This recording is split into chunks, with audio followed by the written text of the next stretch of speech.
he used to have a saying, we've never spoken about this on a podcast before, but he used to have a saying that was best in the world. Yeah, I think the memory of him through the business is spectacular.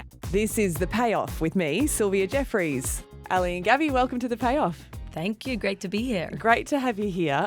As a sister myself, I love seeing sisters come together and do stuff together, and I'm always fascinated by the dynamics between sisters. So tell me a little bit about the dynamic that you two share as sisters. Amazing. So I'm the oldest of 4 sisters. Gabby's the I'm youngest. the youngest.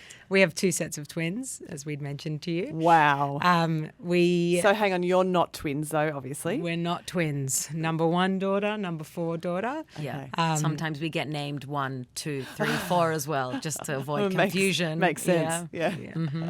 But it was pretty natural the way we decided to start a business together. We'd been spending a lot of time during COVID talking about what we were doing. Gaby was finishing at her work and we had a lot of extra time on our hands. And I think we realized that as co-founders, we kind of were lucky. We didn't need to get to know each other as founders that a lot of people have to do. They have to go on this weird dating-like experience of understanding how someone likes to work, what they like, how they express themselves. We'd grown up with each other for, how old are you? Almost 29? Almost 29. I've known her for 29 years, so we got to skip a few steps. And really, we're just truly lucky. We have aligned interests. We have the same values. We have a lot of trust and honesty, and none of that needs to be sugar-coated. So we just can bite the bullet and know what we need to do. And we have very different skill sets. That helps balance things out a lot. And I think we also know where each other's loyalty lies. Like, we're both only ever going to do what's best for the business, and we're not going to do anything that's not best for the business. So I don't think there's these like back channels or like we have to worry about anything that's not just let's do what's best for Blossom, which is great. I just want to spare a thought for a moment for your mum who went through 2 twin pregnancies. yes, That is insane. she's a superwoman. She is a superwoman, and I'm sure she's very proud of what you two have created together. What was it like for the two of you growing up? You've come from a very finance sort of heavy background, haven't you? What's the background with your parents and uncles and aunts and everyone in that world? So we have a lot of history in finance. As you mentioned, dads, cousins, uncles, brother-in-laws, grandparents. But it's been awesome for us because we get to talk about all these interesting topics around the dinner table. And one week it was actually fixed income, and that's kind of the inception of our business. And it was during COVID when COVID hit and the stock market had crashed and the crypto bubble burst and interest rates were at all-time lows. And we kind of just got around the dinner table and we were like, what are we going to do with our money? Like, it's earning 0 in the bank. We don't know how to invest in the stock market. It's too volatile at the moment. And so that's when fixed income was introduced to us. And Ali and I went to do our own research and we said, hold on, there might be something here. Explain for our audience, if they're uninitiated, what are fixed income investments? How do they work? So fixed income is mostly a defensive asset class. And I think it's easiest to explain what it isn't before what it is.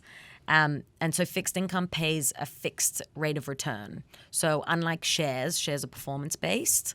And for example, your share will perform in a way of how the company performs. So if you take CBA shares, for example, Commonwealth Bank, 1 year the company has a really good year and then they're worth 13%, and then the next year they don't have such a good year and it's 4%, and then it's volatile. So with fixed income, you get a fixed rate. So let's say that Ali's going to loan me $1,000 and I'll give her an interest rate of 5% for 5 years. So at the end of every year, she's getting 5%. So after year 1, 5%, after year 2, 5%. And then at the end of the 5 years, I give her $1,000 back, plus she gets to keep all the interest. So what exactly was the conversation you were having around the dinner table about fixed income that made you think, okay, there's a business in this asset? So fixed income, because it pays a fixed return, it's a little bit more predictable than an investment like the stock market. And it basically means that if you're saving up for a savings goal like a home deposit, which is what we were doing at the time, that it would help us predict a little bit better in terms of how our money's going to perform. So we went and did some research after that conversation, and we found that in the fixed income space in Australia, there's high fees, high minimums, and there's long lockups for someone else to manage your money. And we were like, okay, well, we want to invest in fixed income, but we don't have $300,000 to make our first investment. We just want to start with something little, maybe $5 or $1,000.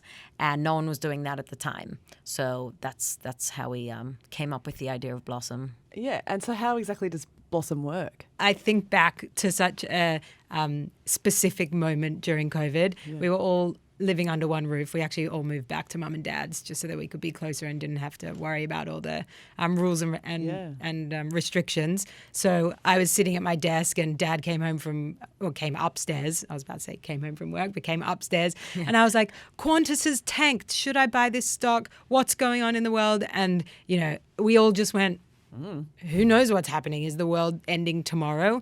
And so much of what we wanted to build was around helping people have confidence with where their money's going and helping with this, stability and clarity and just a peace of mind platform that, we could help people put their money to work, knowing that it's working as hard as they are, but not having this, big question mark around, do I need to buy this stock today because I really need to make sure that it's going to make me money tomorrow.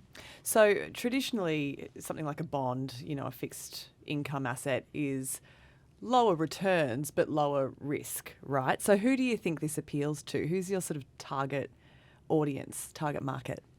So we started with a certain target market, but we now have a very broad audience base. We just launched kids accounts. So now we have investors on the platform who literally were born in 2025, which is just insane. Wow. But before kids, it was between 18 years old to 93 years old. Which is awesome. So we have young savers and young professionals. We have parents just looking for passive income either for themselves or now through kids accounts. We have businesses with excess working capital. We have pre-retirees, and then we have people investing through their self-managed super funds. I also missed businesses and charities. Yeah. Mm-hmm. And we started with a female focus because we just know, like women normally, ourselves included, they do tend to have a smaller appetite for risk. But since then, we've just found that we're really a platform for everyone. And we've had a lot of fun with the fastest growing cohort of 55 plus as well. How many people are using it today? 30,000. 30,000? Yeah. All Australian? Australia and New Zealand. Yeah. We launched in New Zealand in March 2024. December 2024. And yeah, we're across Australia and New Zealand at the moment. Women are our strongest savers, though. We see that patterns of most frequent recurring transfers, less likely to withdraw, setting a goal and sticking to that goal. So we're pretty proud that we've created a platform that is extremely inclusive of women, and if not, putting them on a pedestal to allow them to reach their goals. So there was a lot of finance background in your family, obviously, and you sort of picked that Just up on via the men. osmosis. Yeah, men, that's right. So what was the background that you each brought to this business prior to launching Blossom? So I studied a finance degree, mostly because I didn't know what I wanted to do, and I thought it would, open the door to many options, which it did. Later in my studies, I decided to go work full time. I was a little bit bored, and so I went into venture capital, which was amazing exposure to interesting business models, early stage business models, deep technology, lots of people that had the appetite to invest in those businesses who had typically made a lot of money themselves and so had amazing stories behind that, which I really benefited from. So I spent 4 years in venture capital. I then went into a startup in the employee benefit space. Also amazing exposure into working with big corporates who wanted to support their people with financial well-being in particular. And then jumped full-time into this once we had started the business. She had to work full-time during uni because she was too smart for her degree. Oh my gosh, wow. I can't tell if that's a sledge or a compliment. Compliment, yeah. Classic sister stuff. And what about you, Gaby? What were you doing before Blossom? I also did a commerce degree. Also, I didn't know what I wanted to do, so I was like, okay, just make dad happy and start with this and see where we go from there. And then I went to basically tech startups for the rest of my career until we started Blossom. And it was mostly just super early stage, fast moving companies. And I loved it. Like, I loved a small team. Everyone's wearing lots of hats. There's no like corporate hierarchy or politics. It's like none of that. Everyone just wants to go, go, go. And I think I really enjoy and thrive in that environment. So it's the same with Blossom now. Like, we're a small team of 5. Everyone else is contracted. We just try and move as fast as we can. And yeah, I think it's working well for us. When Gaby's at her desk, she has steam coming out of her ears. Again, I don't know if that's a sledge or a compliment. Both. I love it. Yeah. So, you know, being in the world of finance is one thing. Building a tech startup is another thing altogether. What perhaps were some of the challenges that you underestimated in building a fintech company? Oh, underestimated. I think everything takes so much longer than you think, even when you're sprinting, or it feels like you're sprinting. And then with that comes the extra costs. So you just have to always either launch before you think you're ready and really just get it out there so that you've got something and know that you can iterate over time, or just expect that the time to ship in tech language is going to take longer than you anticipate. Yeah. I agree, especially with the everything takes longer than you anticipate. It's just, you just have to be so patient in this game. And a lot of people before we started told us that if you're not willing to keep doing this or still be doing this in the next 10 years, then don't start. And you hear about all these companies that are like overnight successes, but really they've been working this hard for 10 years in the background. And I think we've experienced that ourselves for sure. So is that where the steam comes from? Yeah, when exactly. you're trying to be patient, but it's getting very hard? Exactly, Yeah. exactly. Where did the name Blossom come from? Whose idea was that? Yeah, our late grandfather, Bertie, he passed away in April of 2020. So that was actually during lockdown as well, and we spent a lot of time with him. Oh, that must have been hard during lockdown. Yeah, it was awful, but also special because he passed away from an aggressive pancreatic cancer, and so we knew time would be short, so we all were spending a lot of time with him. And his nickname was Blossom. A name that he didn't actually quite like, but we loved it because it really held all the values that he lived by, which was family and humility and generosity and everything else you can really name of the perfect human. He was an absolute legend and a good Samaritan. And so for us, it brought, as I said, all his values into the business and a family business that we wanted to create. But then it also represents this horticultural growth and progress and everything that we want, to represent for someone's savings that is growing into something important for them. So From little things, big things grow. yeah, absolutely. Well, what do you think he would make of where you're at today with the business named in his honour? Oh, he would love it. He would love it. Also because it brings all our family together, especially in the beginning. Yeah. Like her twin is a teacher and my twin's a psychologist. So they're like looking up research for us to make sure that we're research back with everything that we produce, and they're designing social media posts for us and proofreading emails. So it really, really brings us all together, and I think he'd love that. Yeah. He used to have a saying, we've never spoken about this on a podcast before, but he used to have a saying that was best in the world. Yeah. And so he'd definitely probably say that regularly, and we'd all just have a chuckle. And yeah, I think the memory of him through the business is spectacular. And we give back. So he died from pancreatic cancer, as I mentioned, and we give back to the Garvin Institute into their research for pancreatic cancer through our referral program. You can choose to donate your referral bonus instead of keep it or plant more trees. So we're proud that that's also a piece of the puzzle that's important to us. Yeah, tell me a bit more about that. You obviously have a very environmental tilt with what you're doing here with the app. Tell me a bit about how that came about and why that's been so important to you. So we plant trees in bushfire affected regions. And so that's, if you fund your account, we plant a tree in your name.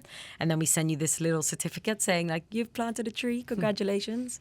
And that was when Australia was really heavily affected by the bushfires. So we started just planting in Australia.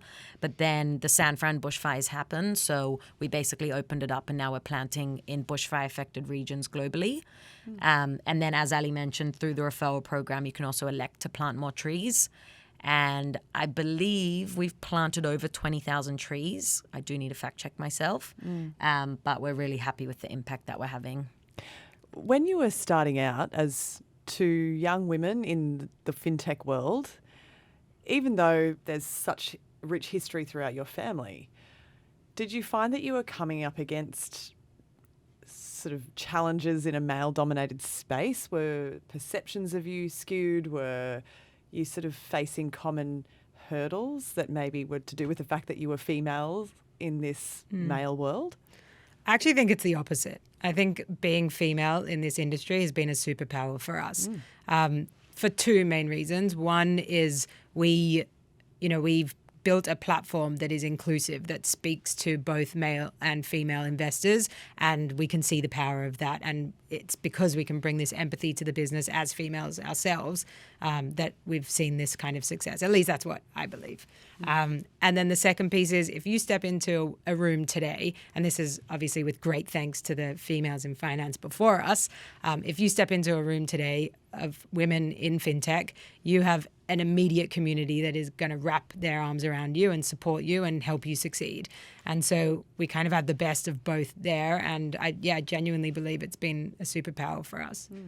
I can't even off the top of my head pinpoint one situation where I was like, damn, if I was a male, this would have been way better. Well, I think also because we're very young, maybe that doesn't work in our favor all the time, but I don't think it's specifically because we're females. I think if two young men walked into the room as well, that they would be met with a similar fate. I think we have a lot of backing though, and we have amazing advisors and people that we can lean on. And so we can always just tap one of them on the shoulder and be like, come with us to this meeting. We need help here. yeah, great. Yeah. Lean on some of that support. So Definitely. what's been some of the feedback you've received from women investing through Blossom? Because there is a lot of evidence that women are really good, consistent savers, and as you pointed out, have a lower appetite for risk, right? Yeah. So are you getting some sort of feedback or comments from some of the people who are using it around what their experience has been through Blossom? Yeah, I mean, I got rattled because the immediate person that came to mind was actually a male talking about his family. Oh, wow. And how he's actually, we've coined a term, he's the power user.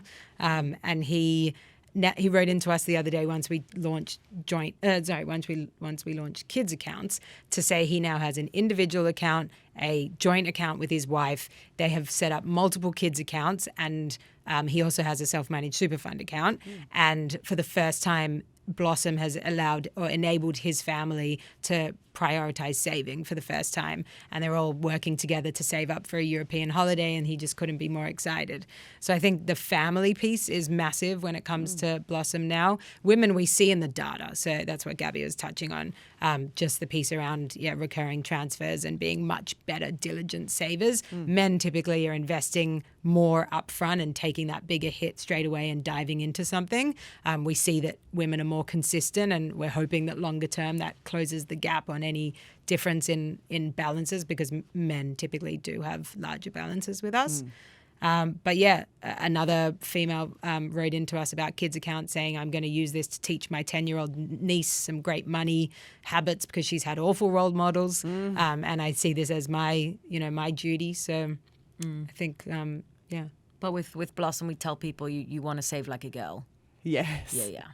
You want to save like a Save girl. like a girl. What were you like as girls? What were you like as kids with money? Did you get pocket money? Did you save it? Did you spend it? Did you splurge it? What was your approach?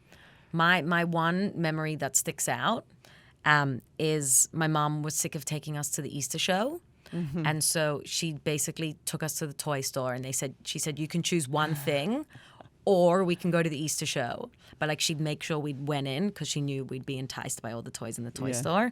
And so I think through her, she taught us like a really good value for money. Like, you can either have this or you can have this, and this is going to cost the same thing. So choose wisely. But otherwise, I think it was very goal focused. Like, save up, let's save up for something, then you get it. Very around birthdays. We don't celebrate Christmas, but I guess it would have been around Christmas too. Yeah. I mean, we were so lucky with financial role models. Like, Mum was very value and values driven. She's super generous. She's very frugal, and she, makes sure that every dollar is going to the right place. And Dad is more of a risk taker. So we saw a balance of both, and we definitely benefited from that in our own lives. And yeah, I mean, we were very disciplined growing up. There were 4 girls, so we, finished dinner and set the table for breakfast. And had all these little chores that just made life easier. And so I think, That's so funny now that you say that. I remember my grandmother doing that after dinner, setting the table in preparation for breakfast the next day. That's something I have not seen for a really long time. the cereal was on the table at 7:30 p.m. Yeah, well, they had 4 kids under 4, so there had to be a process for everything. It's Otherwise a military operation. 100%, 100%. 4 kids under 4. Your mother. I hope she gets all the awards, like a pool room of awards. Yeah. Like, oh my God. She just wants grandchildren. Wow, I bet she does. And she deserves them. Okay, so the thing about being a sister is that you have like a built-in best friend for life, which is awesome. You've got 4. There are 4 of you. So you've got this great squad of besties. But as sisters, you also know how to push each other's buttons like no one else. So, yeah. Is this happening in the workspace, or have you figured out a way to totally avoid each other's buttons in a work I think because we have such different skill sets and realistically day-to-day, separate roles, we don't have to butt heads much. Even if we were working on the same thing, again, we have different skill sets. I'll question something 100 times and Gaby will be like, we're moving, we've made the decision.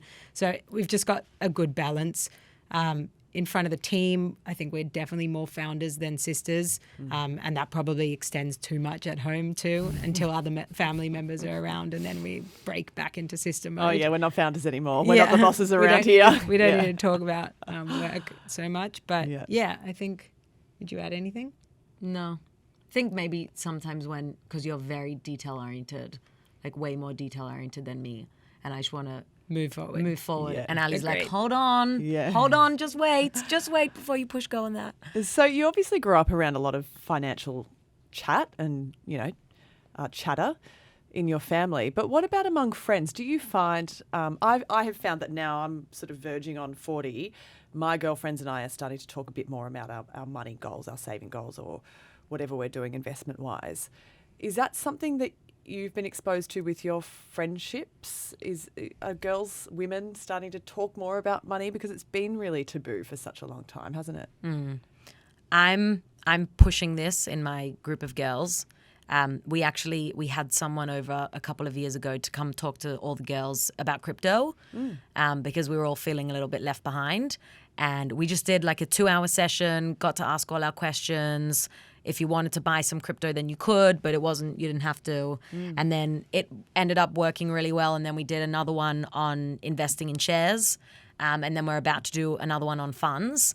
Wow. And it's basically just a way that everyone can be brought up to speed and kind of ask all the questions without feeling like an idiot. So you're just doing this at home, getting your girlfriends over. That's so cool. It's been really great. We have a friend in tax as well. So she came and did a session on taxes. Wow. I couldn't recommend it highly enough. It really empowers everyone. During the stock session, I went around and asked everyone to buy $5 of a stock. And so now each month everyone will post the update of how their stock's performing. And even honestly in 45 minutes, everyone understands now. Wow. Yeah. And I'm 4 years older than Gaby. So a lot of my friends are married, saving for homes. And so I think what I bring to the conversation and what we've been able to do is actually bring a product that is relevant to those people. So I've got, friends from school that I haven't heard from for years writing saying, can we use this to save for our home deposit? And absolutely 1 in 3 people are saving for their home deposit using Blossom. So I think we've definitely opened up a conversation relevant for my age group and for, a lot of Aussies out there. But I don't know. Yeah, 4 years ago, I was not having, learn circles at home with my friends. Some are in the industry and some are in VC, but a lot were lawyers and a lot, didn't understand or didn't have the same fundamentals with managing their finances as what Gaby's teaching her friends. Do you find that, given where the property market is at, that a lot more people your age, Gaby, are more interested in investing in other assets other than property because of the state of the world at the moment when it comes to the insane price of property? Yeah, definitely. I think our age are absolutely being left behind. I also think people are trying to come up with clever ways to grow their home deposit faster, which can be very challenging because then you're making questionable decisions about money that you probably can't lose. So it's very hard. It's very hard. But just on the feedback that we've been getting about Blossom from some of our investors as well, is that it can be them dipping their toe into investing for the first time, because really we've tried to design the app so it's so easy to understand. And so, okay, they're learning about fixed income and how it works, and then putting money in is quick and easy, and then they're getting their returns posted daily to them. And so they're like, okay, well, this investing space isn't that scary. What else do I feel like I could understand now? And then it kind of pushes them onto their investing journey. And that's really what we're hoping for. So you mentioned that your dad is more of a risk taker when it comes to investments. What does he make of what the two of you have built with Blossom? I think he's firstly proud, but he's actually the one reminding us that despite his risk taking, that we should be building a business for the next 25 to 50 years and stop thinking about the short term. It's all about how we build this long-term sustainable business. And I think that's really important feedback and advice. Often Gaby will remind me that, a lot of the nothing's ever as bad or good as it seems. Yeah. And I think when you step back and you think about that 25 to 50 year journey, that makes a lot of sense. So we just ride the waves and think about the long-term opportunities. Yeah, I think through his appetite for risk, we don't have an appetite for risk. Yeah. We are not risk takers. I don't want anything to do with that. Yeah. Have you been exposed to the highs and lows of investing, like throughout your childhood? Is that something that you've witnessed, and would that contribute maybe to your risk appetite? I don't invest, I don't put too much of my money into stocks, because it's not my space. We're fixed income ladies. And I think just through the small amounts of money that you're investing, you can see how volatile it is.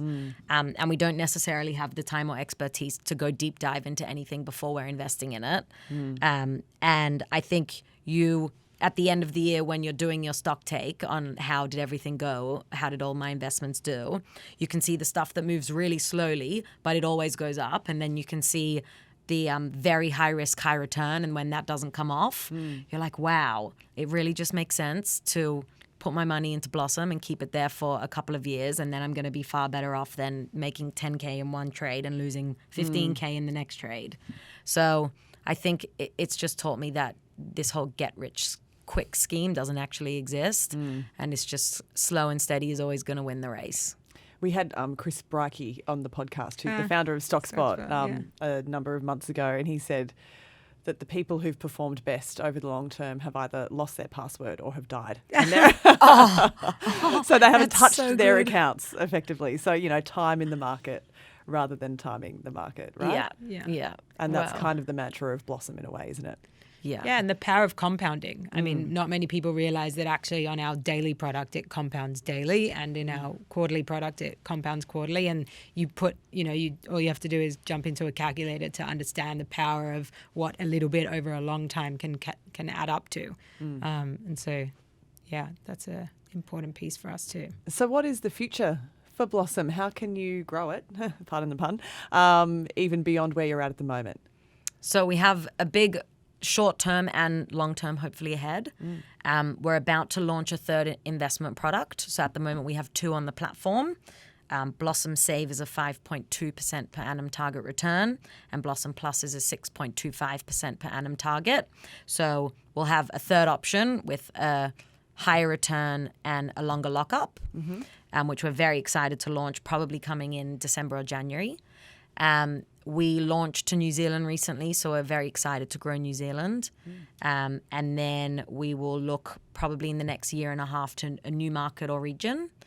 But the big long-term goal for us is to have $1 billion under management within 10 years of launching the business. So we launched... $1 billion? $1 billion, a B. Wow. Yeah. That's a big, bold goal. Yeah, it sure is. Yeah. Can I ask how much you have under management at the moment? We have 131 million. Wow. Yeah. And so you want to get to the B? Yeah, and we have 6 years to get to the B. Okay. We're thinking we can do it. Yeah. And if it's not within 10 years, which it will be. Yeah, manifest that. Then we're, as Ali said, we're here for the next 20 to 25 years. So it doesn't matter, and we know we'll get there. And I also think we don't build anything our customers don't ask of us. We don't have someone sitting in a product role at the moment that's, just throwing something at the wall and saying, let's build this. It all comes through important feedback. And so anything that we're putting out in the market we know is going to stick, and we value that feedback, and it's really important to our future. So we might think that, product 3 is going to happen, but we don't necessarily know what's beyond that, because so much of it is actually brought to us rather than having to come up with it ourselves. Okay, so if there's someone here listening today who's thinking about getting into business with a family member, a sibling maybe, what would be your advice? Okay, so it's definitely not for everyone. We know that. A lot of people come to us and say, you guys are mad. Yeah. But it's just communication. Yeah. It's open honesty, discussions at every stage, laughing about the good and the bad, and because you can do that. And again, if you have the right relationship with your sibling, but you'd know that. Yeah. I can see yeah. even the way you two give each other the space to talk and take turns and each get your point across. Like, there's clearly a base level of respect there to begin with, right? Which would be crucial. Yeah. I think mine would be own different spaces, because we both know the most that there is to know about the business. Yeah. And so if we're always working on the same thing at the same time, it doesn't really make sense, and it's not a good division of roles. So I love it that she can own a completely different part of the business than I can. And there's 100% trust and respect in whatever she's going to do there. And hopefully, I know she has the same for what I'm doing here. And so I think just dividing and conquering is the only way forward. Sounds like a good plan. Ali and Gaby, it's so great to have you on The Payoff. Thanks so much for giving us some time. Thanks for having us. Pleasure.